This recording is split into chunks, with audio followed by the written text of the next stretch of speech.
हमको जनता का प्यार भी मिल रहा है जी और फटकार भी मिल रहा है। जी, फटकार मिल रहा है आपको। ये कारण ये है कि वो अपना लोग उसी को डांटते हैं जो अपने होते हैं।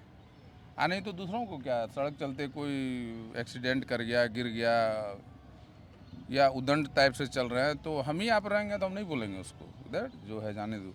लेकिन वो बोल इसलिए रहे हैं कि वो हमें अपना समझते हैं कि नहीं इसको देखिएगा आप, इस बार हम आपको लाएंगे, इसको देखना है।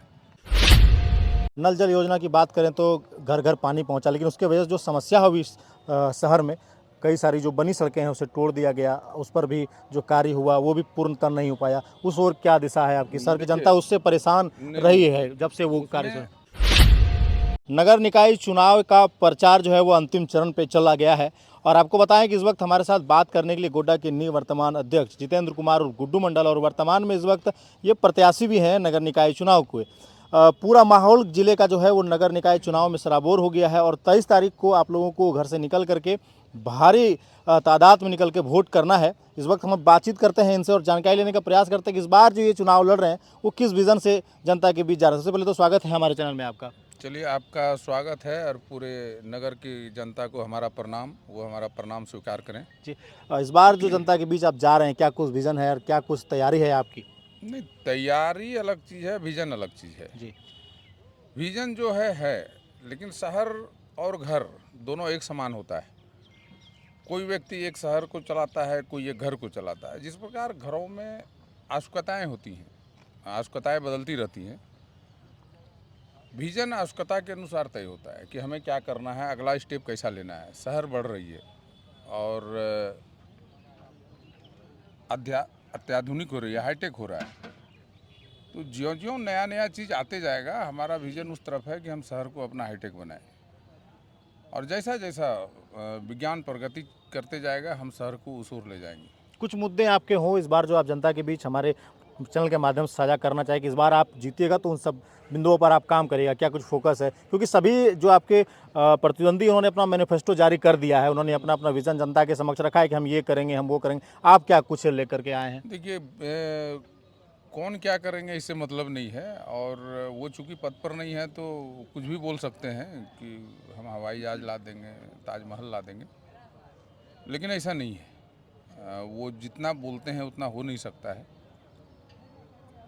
सबसे बड़ी समस्या शहर में ड्रेनेज की है और सभी लोग हमेशा उसी चीज़ पर फोकस करते हैं कि नालियाँ गंदी है, ये है, वो है।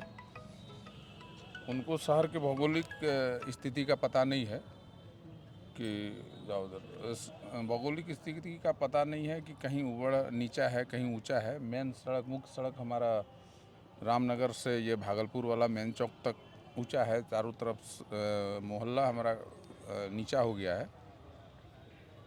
मुख्य नालियाँ ऊंची हैं और लिंक नालियाँ नीची हो गई हैं, तो इससे ड्रेनेज का बहुत ही दिक्कत है। और ये सुलभ तभी हो सकता है कि हम अंडरग्राउंड ड्रेनेज बनाएं और वो हमारा 167 करोड़ का हमने उस समय ही प्रस्ताव भेजा है। शायद वो प्रस्ताव पारित है, अभी 3 साल से है नहीं हम लोग शहर के ड्रेनेज सीवरेज के लिए। जब तक वो नहीं होगा तो काम नहीं हो सकता है। वो ऊपर वाला नाली से वो जो विज़न है वो फुलफिल नहीं हो सकता है। शहर बढ़ रहा है, जैसा कि अभी आपने कहा, कई सारे नए-नए मोहल्ले भी बस रहे हैं। कहीं-कहीं पर जो है कि सड़कें बनी हैं और कहीं सड़कें नहीं बनी हैं। उस पर क्या तैयारी रहेगी इस बार आपकी? देखिए, शहर बढ़ रहा है, आबादी भी बढ़ रही है, शहर का क्षेत्रफल भी बढ़ रहा है, तो ये जाहिर है कि पुराने सड़कों को भी दुरुस्त कराना और फिर नई सड़कों को भी बनाना, ये एक चुनौती है और करना है, करेंगे उसको।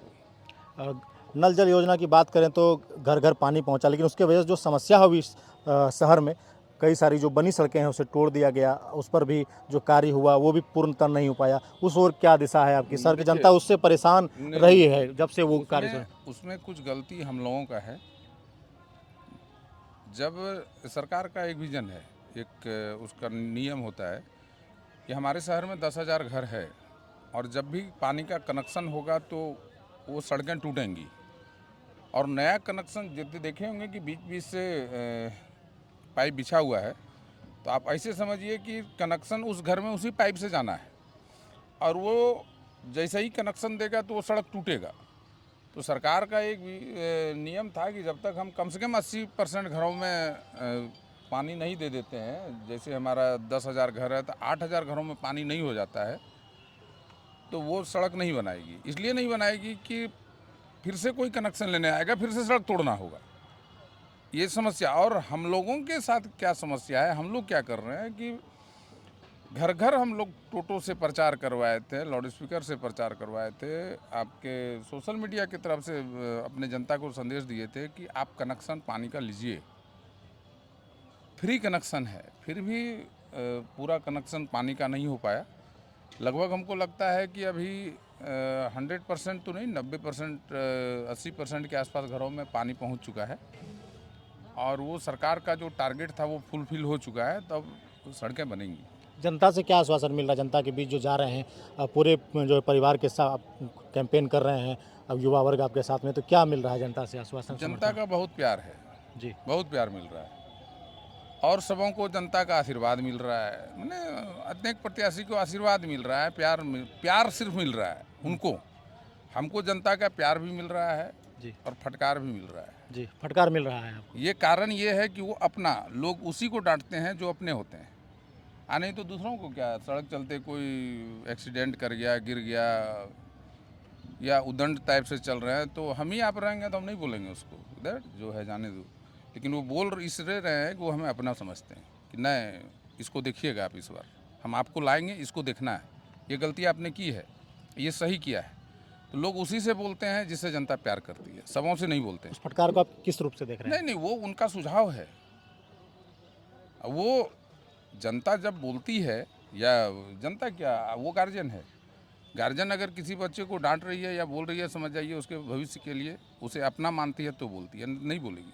जी, एक बड़ा मुद्दा जो इस बार निकल के आ रहा है, जातीय समीकरण, उसको कैसे डील कर रहे हैं आप चुनाव में? हमने कभी भी जात पात की राजनीति नहीं की, और वोट जनता करती है, जाति नहीं करती है। वोट जनता करेगी, वोट जाति नहीं करेगी, बस इतना ही मानिए। ब्राह्मण वोटरों को किस तरीके से आप अपनी बातों को समझा रहे हैं, क्योंकि इस बार निर्णायक अरे भाई, ब्राह्मण, राजपूत, रूड़ी, तेली, कलवार, दलित कुछ नहीं होता है। वोटर, सबों के वोट का वैल्यू एक है, इसलिए इस पर जात पात का क्वेश्चन ही मत कीजिए, ना लाइए इस। जितेंद्र कुमार और गुड्डू मंडल का टक्कर इस बार किससे होने वाला है मैदान में? देखिए, वो आकलन आपका है। आपके हिसाब से आप लोगों ने तो नहीं, रणनीति तैयार की नहीं, होगी। देखिए, हमारे पास कोई रणनीति नहीं है चुनाव लड़ने का। चुनाव, हम एक मुखड़ा है, चुनाव जनता लड़ रही है। चुनाव मीन्स चुनाव किनका करना है वो जनता चुनाव करेगी, हम चुनाव नहीं लड़ रहे हैं। ट्रैफिक व्यवस्था को लेकर के आपने कुछ सोचा है? जनता से कुछ कहना चाहिएगा उस पर? नहीं, ट्रैफिक व्यवस्था सुदृढ़ करने का हमने बहुत सारा प्रयास किया था, जो कि गोड्डा को बाईपास नहीं था। तो आप देखे होंगे कि पहले से गोड्डा का ट्रैफिक व्यवस्था सुदृढ़ हुआ है। पहले बाईपास नहीं था, अब तो 4 लेन हो गया है। एक आप देखेंगे जो हमारा बाईपास नहीं था, उसको हमने नंद वाटिका से उधर बाईपास किया। नंद वाटिका से वो जो हमारा कन्हारा का पुल है, उसको बाहर ही बाहर मैंने किया है। और एक जो पहले नहीं था, यहाँ आपका रामनगर काली मंदिर से वो सड़कें जर्जर थी, ग्रामीण में है, फिर भी हमने करवा के उसको बाईपास वहाँ से गंगटा होते वो निकलेगा, तो शहर का भार कमेगा। जनसंख्या बढ़ रही है, और शहर का सीमा ये है, बंधा हुआ है। सड़कें जितनी की उतनी पड़ी हुई हैं। मान लिया कहीं सड़क 25 फीट है, कहीं 30 फीट है, कहीं 10 फीट है, तो उसको फैलाया नहीं जा सकता है। उसका उपाय एक ही है कि बाईपास, और बाईपास बन रहा है, शहर का भार कमा है। शहर में इसका 2 पहिए का अधिक ट्रैफिक है, वो भी धीरे धीरे हो रहा है उपाय इसका। सौंदर्यीकरण की आप बात कर रहे हैं, लगातार तालाबों को गिना रहे हैं और अन्य जगहों को गिना रहे हैं, लेकिन एक जगह जो है लगातार लोगों के बीच में सवाल उठता है कि जो पुराने बस स्टैंड में जो तिरंगा लगा, उस पर लगातार लोग फोकस करते हैं, उस पर क्या कहिएगा? कब तक उसको आप सही करवाइएगा, या फिर आने वाले चुनाव में क्या कुछ ना उसको? हम अभी पद पे हैं जी, ना हम उसका आश्वासन दे सकते हैं। और तिरंगा हमारी शान है। ये बता दें, जो तिरंगा का हल्ला करते हैं कि तिरंगा लगा ये ठेकेदार था, तिरंगा मैंने अपने पैसे से लगाया। और किसी में ये है तो सरकार राइट आरटीआई का कानून लाई है। आप आरटीआई डाल के नगर परिषद या पूरे ज़िले में देख सकते हैं कि उसका कहीं से भुगतान या कहीं से भुगतान निकला है। एक क्वेश्चन होता है कि एलईडी जो चौक पर एलईडी है वो सरकार के पैसे से लगा है और वो अपना ऐड चलाता है, आप निकाल के दिखाएं कि उसका भुगतान कहाँ से है। वो मेरा अपना एलईडी का है, मैंने अपने लिए लगवाया है। वो तिरंगा हमने अपने देश के शान के लिए अपने पैसे से लगवाया है, इसलिए उस पर कोई नहीं। अगर फिर हम आते हैं या नहीं भी आते हैं आएंगे, वो तिरंगा फिर से खड़ा होगा और मेरे अपने पैसे से खड़ा होगा, नगर परिषद का पैसा नहीं लगेगा उसमें। मैंने कई महापुरुषों की मूर्तियाँ लगवाई है, आप वहाँ देखे होंगे बिरसा मुंडा का, बिरसा भगवान का, जी, वो मेरे निजी पैसे से, आवास के पास। हाँ वो मेरे निजी पैसे से लगा हुआ है। एक अम्बेडकर साहब का मूर्ति लग रहा है, वो मेरे निजी पैसे से लग रहा है। हम अपने महापुरुषों को मानते हैं, पुरखों को मानते हैं, हम अपने देश के शान को मानते हैं, हम अपने से करेंगे। बाकी और भी तस्वीरें आपको दिखाएंगे, बाकी बने रहिए हमारे साथ, देखते रहिए जिला जोहार। धन्यवाद।